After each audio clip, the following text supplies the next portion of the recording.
بسم اللہ الرحمن الرحیم۔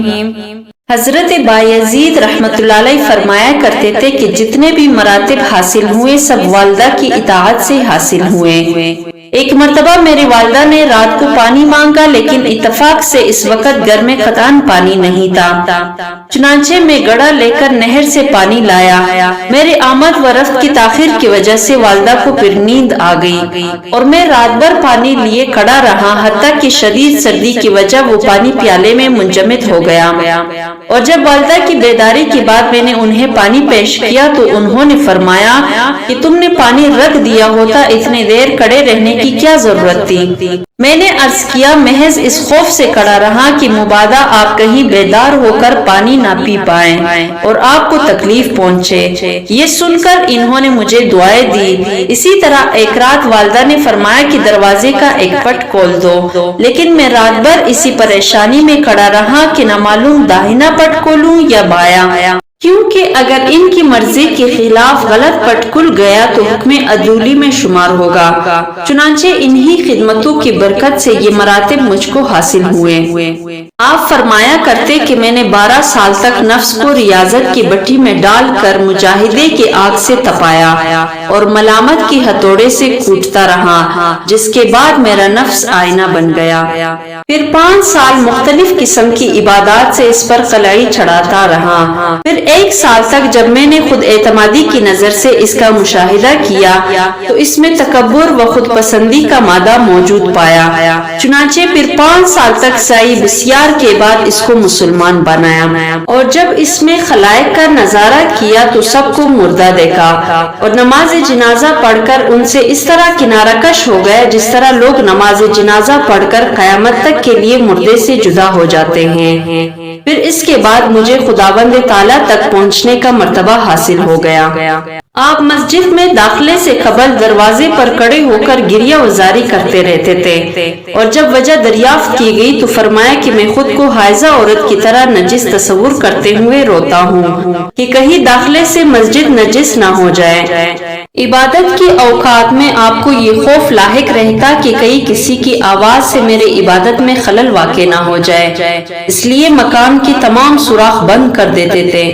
عیسیٰ بستامی کا قول ہے کہ میں 30 سال آپ کے ساتھ رہا لیکن کبھی آپ کو بات کرتے نہیں دیکھا، اور آپ کی یہ عبادت تھی کہ زانوں میں سر دیے رہتے، اور جب سر اٹھاتے تو پھر فوراً ہی سرد آہ کھینچ کر زانوں پر رکھ لیتے۔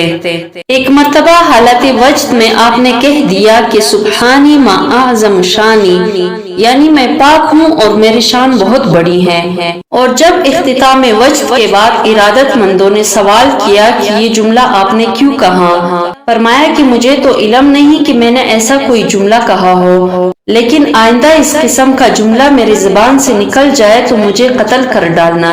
اس کے بعد دوبارہ حالت وجد میں آپ نے پھر یہی جملہ کہا، جس پر آپ کی مریدین قتل کر دینے پر آمادہ ہو گئے، لیکن پورے مکان میں انہیں ہر سمت بایزید ہی بایزید نظر آئے، اور جب انہوں نے چھریاں چلانی شروع کی تو ایسا محسوس ہوتا تھا جیسے پانی پر چھریاں چل رہی ہوں، اور آپ کے اوپر اس کا قطعاً کوئی اثر نہیں ہوا۔ پھر جب کچھ وقفہ کے بعد وہ صورت رفتہ رفتہ ختم ہوتی چلی گئی تو دیکھا کہ آپ محراب میں کھڑے ہیں، اور جب مریدین نے واقعہ بیان کیا تو فرمایا کہ اصل بایزید تو میں ہوں، اور جن کو تم نے دیکھا وہ بایزید نہیں تھے۔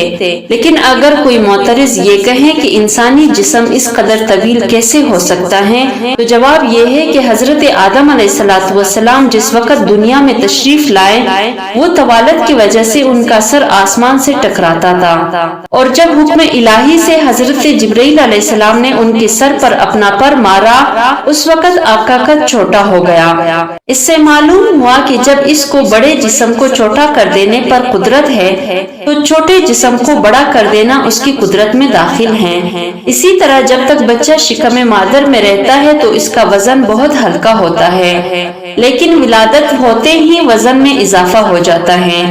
مگر ان چیزوں کو سمجھنے کے لیے مراتب کی واقفیت بہت ضروری ہے۔ آپ مسجد میں 40 برس مقیم رہے، لیکن اس درجہ محتاط تھے کہ مسجد کا اور مسجد سے باہر کا لباس جدا جدا ہوتا تھا، اور اس میں سوائے مسجد کے دیوار کے آپ نے کسی چیز سے ٹھیک نہیں لگائی۔ آپ فرمایا کرتے تھے کہ میں نے 40 برس تک عام انسانوں کی غذا چکی تک نہیں، کیونکہ میرا رزق کہیں اور سے آتا تھا، اور اس دوران اپنے قلب کی نگرانی میں مصروف رہا۔ اس کے بعد جب غور کیا تو ہر سمت بندگی اور خدائی نظر آئی۔ پھر 30 سال خدا کی جستجو میں گزارے، اس کے بعد خدا کو طالب اور خود کو مطلوب پایا، اور اب 30 سال سے یہ کیفیت ہے کہ جب خدا کا نام لینا چاہتا ہوں تو پہلے 3 مرتبہ اپنی زبان کو دھو لیتا ہوں۔